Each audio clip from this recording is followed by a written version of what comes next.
there's formally 247,000 non-profits registered in South Africa. That is a lot of non-profits. So partnering and helping someone consistently, that's where the change happens. It's not just throwing money at the problem or intervening when there's a crisis. You're going to think, okay, I've at least done something for the community or I've added some value, but it's not actually having any impact. Knowledge that you have that you think is run of the mill or very generic, other people will pay thousands of dollars for. And especially like when it comes to finance and administration and structuring, a lot of NPOs, they start out with the dream and the goal and the mission. And then things fall flat because the admin is just not there. Before we start this podcast, I've got one little favor to ask you. Can you please hit the subscribe button down below so we can help more people every single week? Thank you.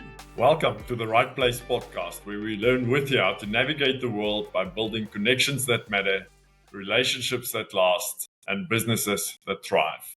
My name is Rudolf Rautenbach, and as always, I've got my co-collaborator, co-host John Watson with me. John, how's it going on your side? No, going great, Rudolf. Thanks a lot. Great to chat again, and looking forward to discussing an interesting topic with you today.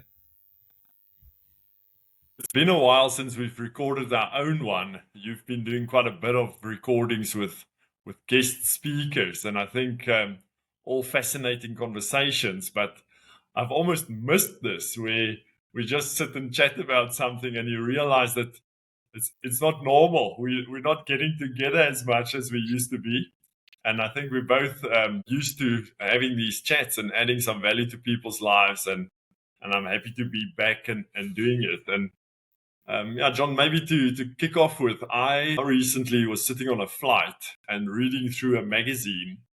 And in this magazine, I see this content or highlight of adding social value. And this phrase just stuck with me. It's such an interesting concept. And immediately I went to social circles, as in, how do I connect with people better? And how do I set myself up as being a better socialite almost? But as I went through it and processed it a bit better, I realized that it's actually not social as in your social life, but actually more like a corporate social investment environment where you almost give back. And I hate that phrase of saying giving back. It's all these guys that don't have a career anymore, and they're all like, no, I'm giving back, but they're actually in it to make money out of it, and it frustrates me. As I was sitting thinking about it, I thought to myself, listen, there's a lot of times that me and you discuss these things of adding value to people's lives and giving first before receiving and so on. Within the social impact environment, if you start looking at that, we all have that responsibility to give, to add value. And I thought, let's have that chat. Let's see how we can position ourselves to add value to other people and not necessarily looking at receiving anything back, not thinking about down the line what is coming out of that. What's your opinion on it? I know from your side you're involved with a few things, and we'll maybe chat about that. But what's your opinion on that? How do you do that, getting yourself into a place where you can add value without thinking, but what's in it for me? Rudolf, I think it starts with your mindset. If your mindset is one where you have an abundance mindset, where you're not going to run out of everything, then you are in a better position already to give value, even if you have little or you don't have the biggest salary or your business isn't doing so great. If you have a scarcity mindset, you're going to live with your hands closed and you're not going to want to add value, and then you're only looking out for yourself. So I think if your mindset is right, then you can give value. And we've discussed giving value before, and I think it comes down to everyone can give something. And I believe everyone should be giving something somewhere along the line. And there's so many things that you can give. It doesn't necessarily have to be money. It doesn't necessarily have to be a donation or a sponsorship or something like that. It can be ideas. It can be sitting on a board of a charity. It can be attending events. It can be promoting someone's products or a charity's fundraiser, things like that. So I think oftentimes people make it more complicated than it is. Yeah, I agree. I think the time factor is a big thing, and the busier we get, the more watchful we are. We look after our time better, and thus we don't necessarily give our time as freely as we might have been doing when we weren't as busy. So time is definitely one of those areas where I think we can all contribute a bit.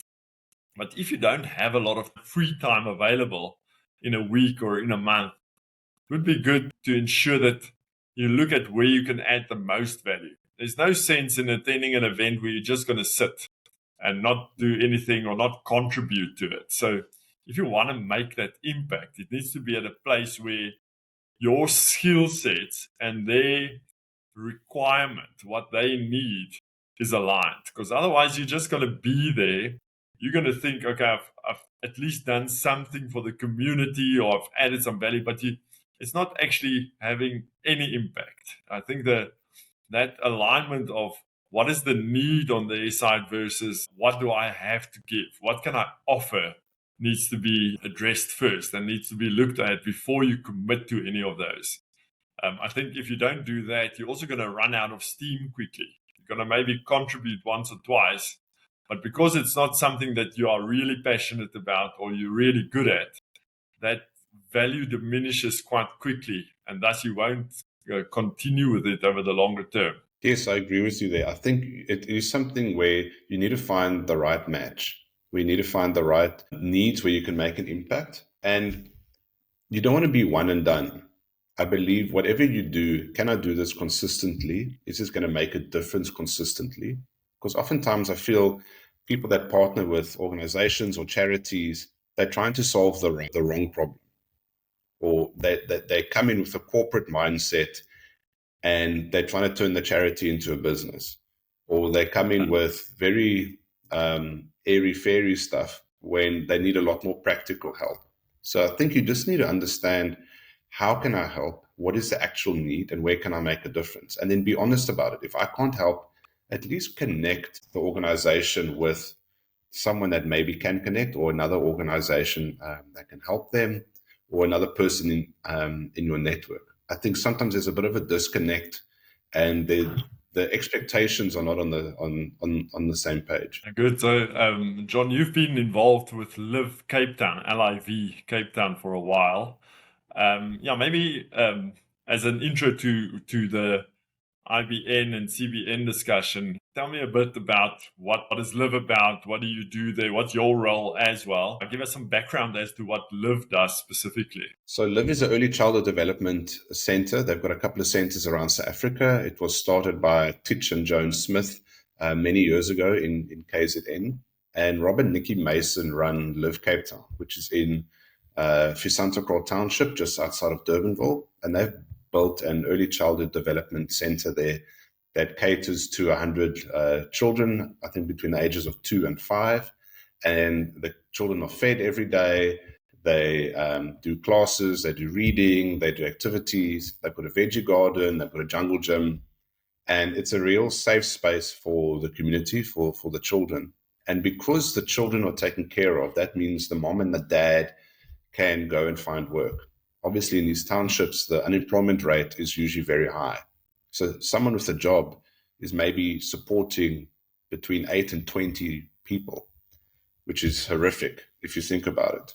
So if the children are taken care of, the mom and dad can actually go to work. They can grab a taxi, or they can work in the community or work in the city. So that really helps the whole community. And then the children are safe. They're not on the street, and they get an education, and they get in a best opportunity to go to primary school and eventually go to high school and complete that. So it's a wonderful organization that makes a massive impact there. So when we started the CBN many years ago, we wanted to support local charities and organizations and just raise awareness for them, because that's one of the things that you can really help with, is just raising awareness. And we called it the community opportunity, and now it's gone under the Clara Cares umbrella. And every month at our events, we showcase a charity. And I became quite friendly with Rob and Nikki Mason.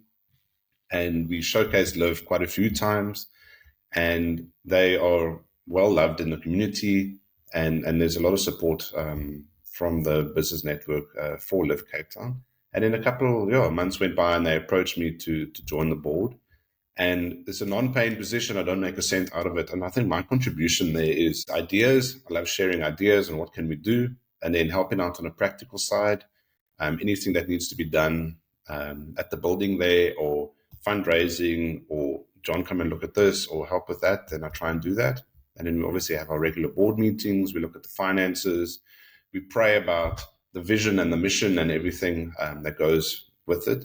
And it's been wonderful to see how the organization has grown. They've got amazing plans for expansion there. They're putting up a computer literacy center.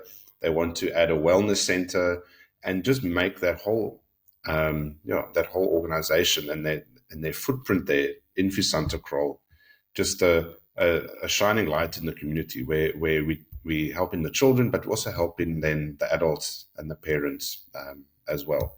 So for me, my journey with them has been amazing. It's been amazing to see what Nikki has done, especially in terms of fundraising. She's an absolute operator and a networker. She follows up. She gets the job done. She brings in the money, which is absolutely incredible to see and a massive blessing. And it's just been a testament to doing things right. And the team has expanded. They've got wonderful teachers. So it's been a wonderful journey. I wish I could quit my day jobs and help out a lot more. It would be really, really fulfilling. But it's a wonderful organization. Yeah, I saw a photo of you once doing a boerewors braai there for hot dogs or something at, I can't remember what day it was, but some function that they had there. And I just saw all that wors and like, yes, yeah, I wish it was for me. But it sounds and it looks like something that actually makes a massive impact in the community. And do you have some success stories from it already? And I'm not thinking about the kids necessarily, because I'm sure they're all happy. They probably get fed there and everything. But from the parents' side of them being freed up, and obviously the education of the child is important to any parent. But do you have some success stories where the parents have really come back and said, listen, because of this, I was able to do that, or things like that? Yeah, there's definitely been quite a few of those stories where parents were stuck. They didn't necessarily have a family member or somewhere where they could drop off their child to go to work. Now they've got a safe space, and the children are going to be fed. That is the main thing as well. The kids are going to get breakfast, lunch, and I think an afternoon snack.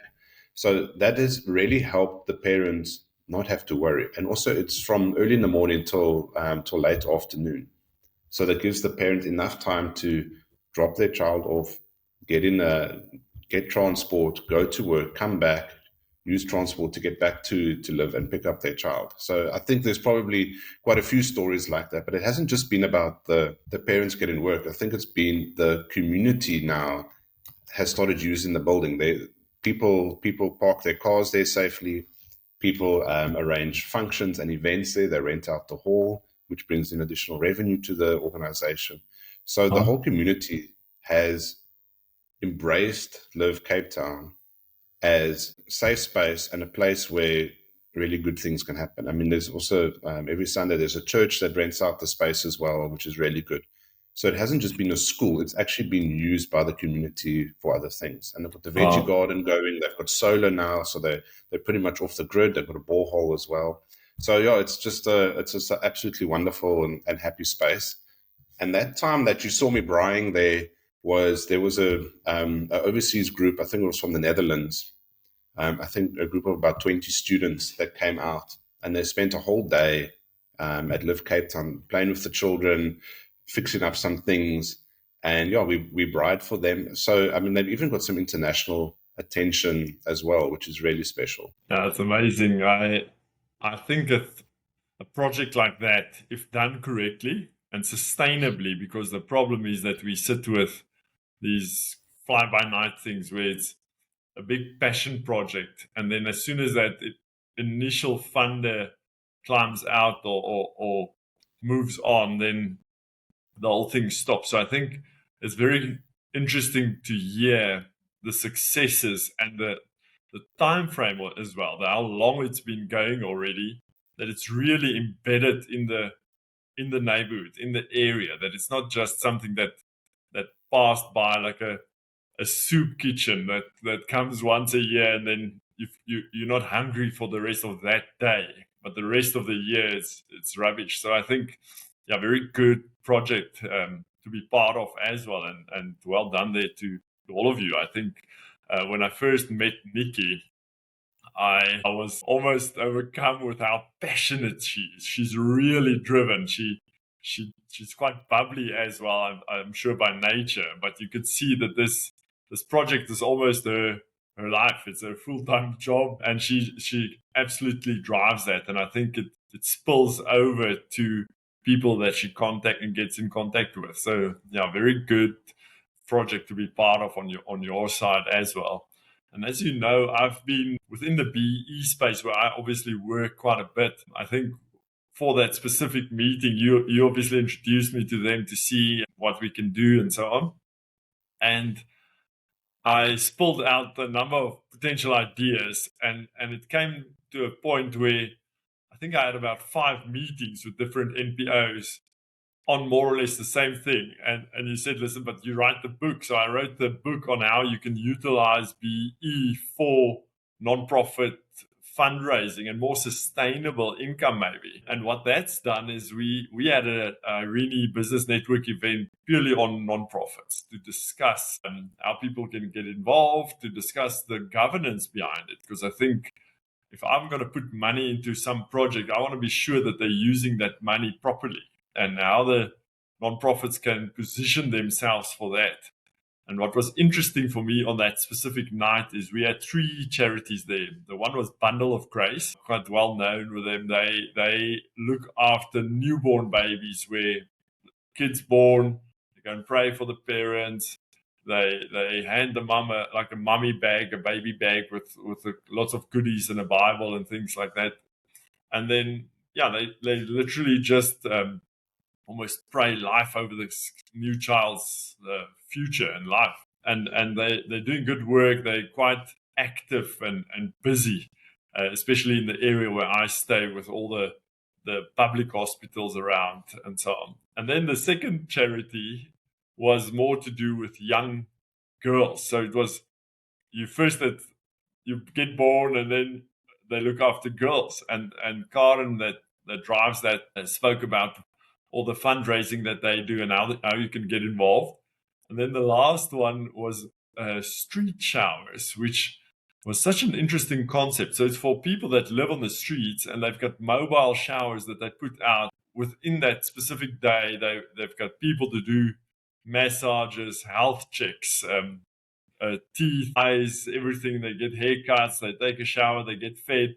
But it's also a religious organization, so they would pray with them, give them Bibles, and start taking a bit of a journey through it. And what I enjoyed about that evening's discussions around that was that you, through these only charities within the area where I'm involved in, they were able to cover someone from birth throughout almost a cradle to grave scenario, where you can actually see different people getting involved in different things, but looking after less fortunate people within the entire lifespan almost. And I think in South Africa, unfortunately, we're in such a state economically, without these social partners, without these type of organizations, our country would be completely dysfunctional, because the hunger and the burden of these masses of people that need it would be so extreme that it would overshadow any good or any big business and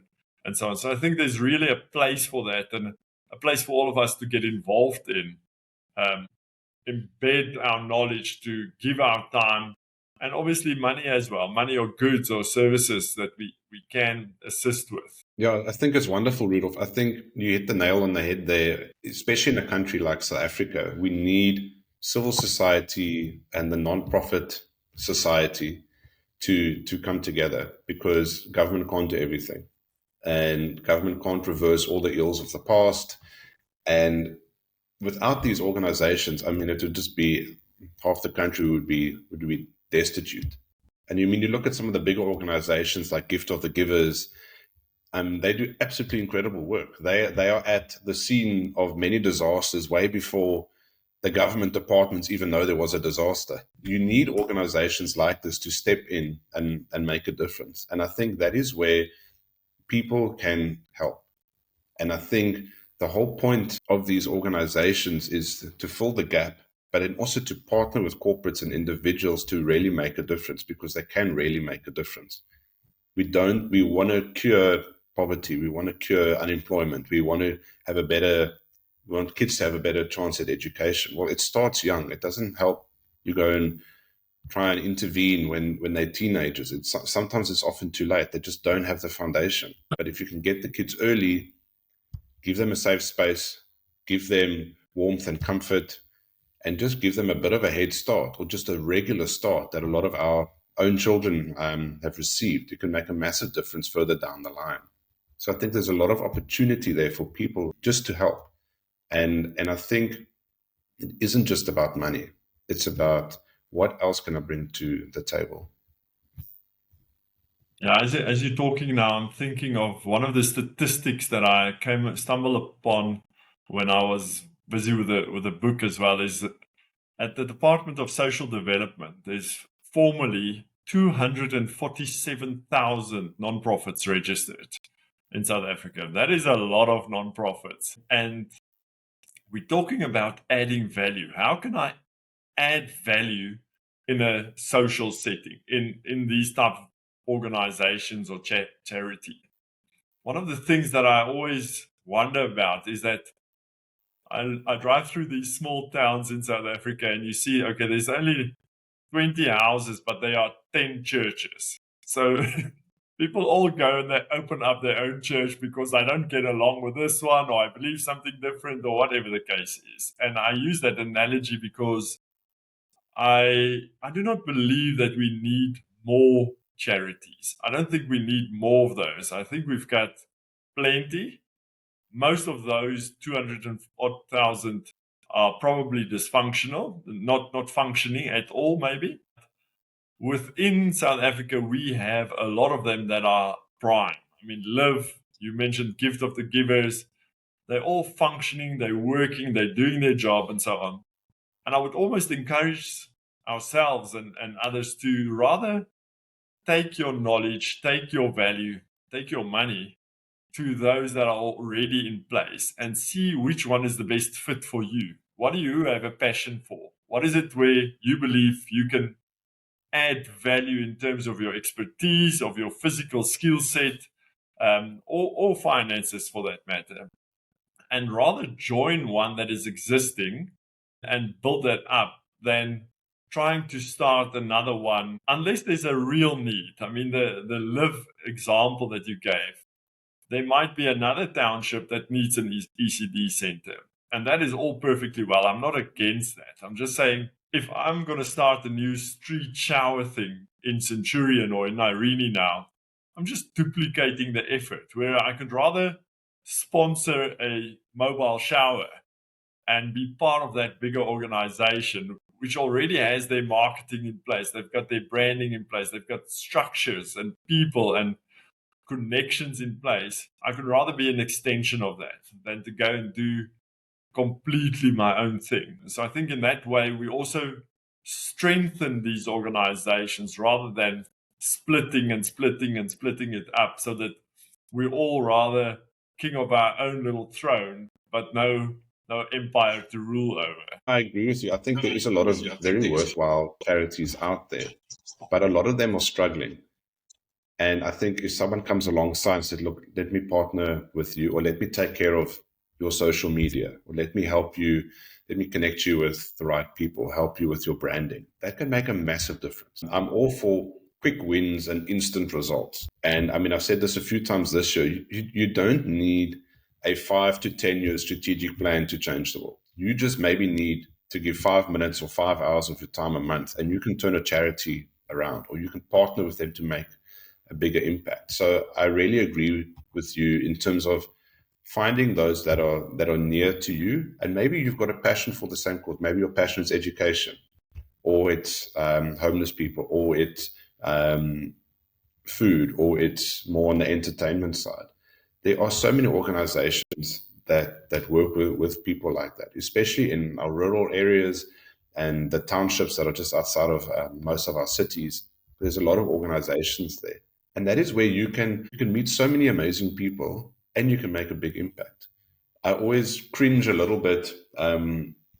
Last month, July, where people go absolutely bananas for Mandela Day, and it's excellent. And I think it's a good cause, but then they don't do anything for the rest of the year. So you do your 67 minutes, but divided over 365 days, that's pretty much 30 seconds a day, or 10 seconds a day, which is for me, it's a drop in the ocean. So partnering and helping someone consistently, that's where the change happens. It's not just throwing money at the problem or intervening when there's a crisis.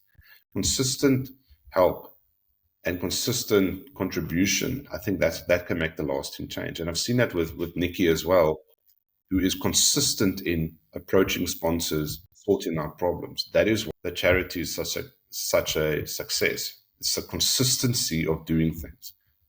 We've seen some charities start up in this area, and they just go nowhere because it starts with a lot of fanfare, a lot of marketing, videos, and then it just trickles down. It's like, but nothing's happening. There's no follow-up. There's no consistency. And then you wonder, what actually happened here? Where's it going? And it takes a lot of elbow grease and a lot of time, effort, and energy to get something off the ground. But there's just so much that can be done if the right people come on board. Yeah, I like what you said about the social media, for instance. I mean, if you're in that space, if you're in that marketing space and you handle social media for a few clients or whatever, the charity or the NPO knows absolutely nothing of it.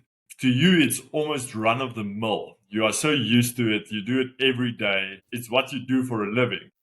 That specific entity on their side, that is the last thing on their mind. Yes, they want money. They know they need to market and so on, but they know nothing about that structure or strategy and how it functions because it's not their game. They've got a different focus. By giving 20 minutes a day, maybe, or potentially an hour a week, you can set up 4 or 5 posts across many platforms. And I mean, I'm no social media expert, but I think just by having that chat, adding a bit of value, giving your time, but more than that, a skill set that they would have to go and pay for. And you know how much people charge for those type of services.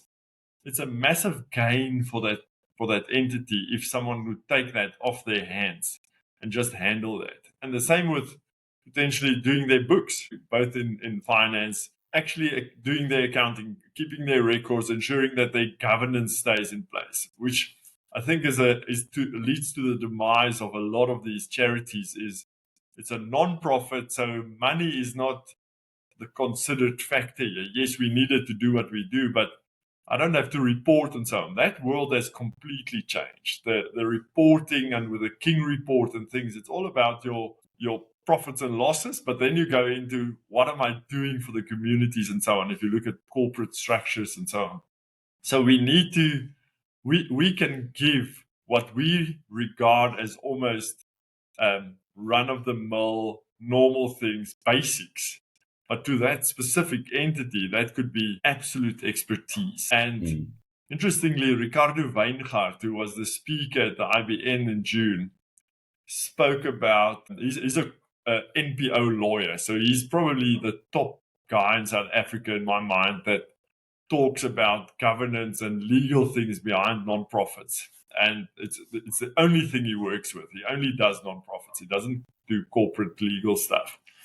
And he actually mentioned that within a lawyer's, almost their CPD, but to keep their trading license, they need to do something like 40 hours a year pro bono. It's like a requirement. I'm talking under correction about the facts now.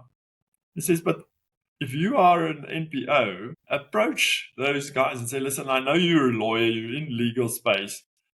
Can't you give us 10 or 20 hours a year of your time to assist with contracts or to assist with governance stuff, or maybe we've got legal issues with whatever else, transfers of properties and so on. So approach those. But similarly, if you are a lawyer, offer that time. Don't do free criminal cases. To me, that's just helping the wrong guy here.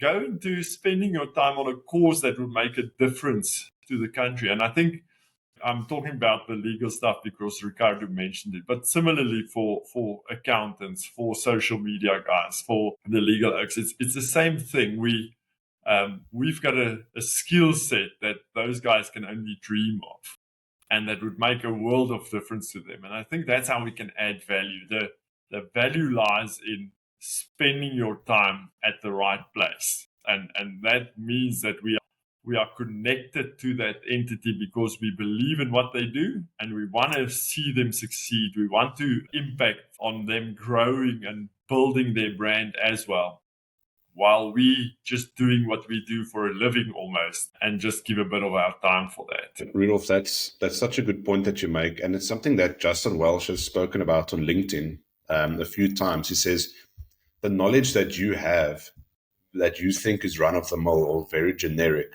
other people will pay thousands of dollars for. And especially like when it comes to finance and administration and structuring, a lot of NPOs, they start out with the dream and the goal and the mission. And then things fall flat because the admin is just not there. They don't have the right documentation. They don't set up their bank account properly. They don't structure the organization correctly. And they get into trouble. And if you have your admin and your ducks in a row, and you have good financial records, people will donate to you because they know, okay, this is a certified set of financial statements. They've got their affairs in order. They've got the board. They've got structure. And that already sets you up for success. But a lot of charities, and there's been a lot of dodgy charities in the past where the money gets stolen, the money doesn't go to those that it was donated for. And you don't want to end up in the Sunday Times with a dodgy charity. I mean, then your reputation is gone. So that's where I think if you bring on accountants, lawyers, some professional people just to structure things, that can make an enormous difference immediately. And then you can start looking for other partners to help with some of the other practical things.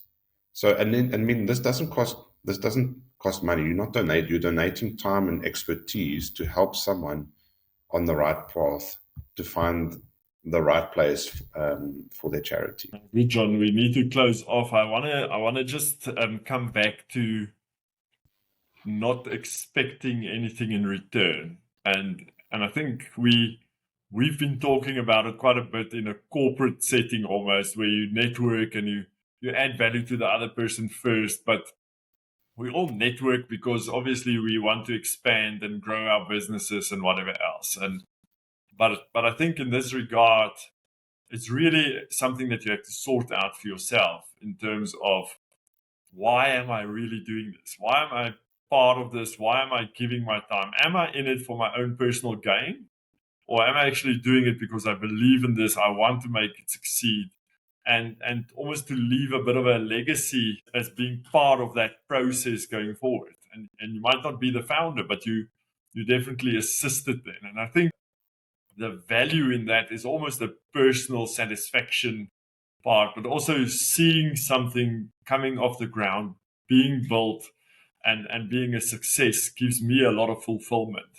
So I don't think the value would ever be with regards to growing your empire, but really to see that something bigger than you actually grows, becomes successful, becomes sustainable, adds value to a lot of other people's life. And that's very fulfilling in my view. 100%. And it comes down to, well, you can't help everybody. You can't help every single charity in South Africa, but I can help one, and I can help them really well.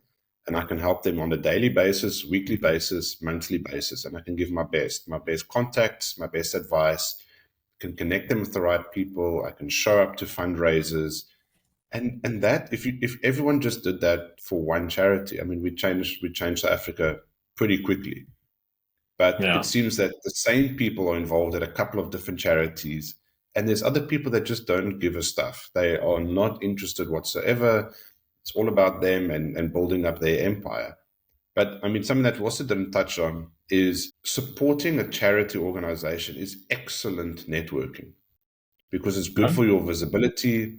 A lot of corporates support charities, and it gives you access to corporates that you wouldn't necessarily have access to. But because I'm involved in the charity, I've got an open door to go and talk to some of the corporates that get involved there on a monthly basis or for Mandela Day. So that is where the value lies for you, is maybe you networking with the right people that can help you on your business. But it's through giving selflessly to the charity organization on a regular basis that gives me that access. And I think that's how the wheel turns in your favor, because I first made that step.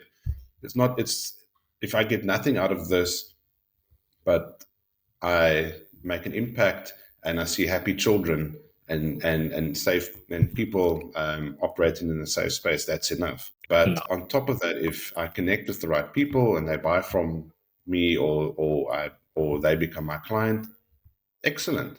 But it starts with having that right mindset. I'm doing this, it's the right thing to do. I want to make a difference. I want to be involved. Good, John. Yeah, thanks. I'm so encouraged by just the conversation.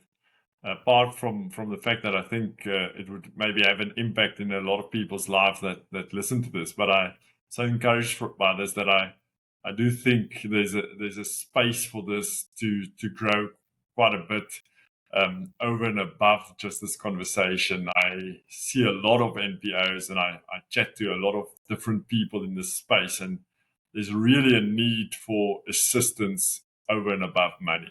And I think that's to me the bigger gain here. Yeah, let's land it there. I think we'll also in the comments underneath on the YouTube and so on post some of these links that we spoke of and just refer to them so that if you want to get involved in those, people can get in contact with them.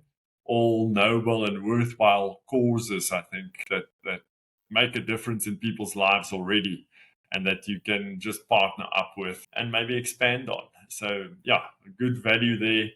And I think lastly from my side, just to go and see what it is that you can bring to the table, because we all have something. I like the thing that you mentioned about Justin Welsh. I actually have a post coming up about that exact same thing. But I think it's very important that we don't disregard your own value.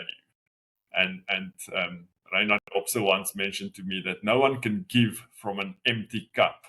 So be sure that you can add value, but you definitely have a skill set that someone else can benefit from.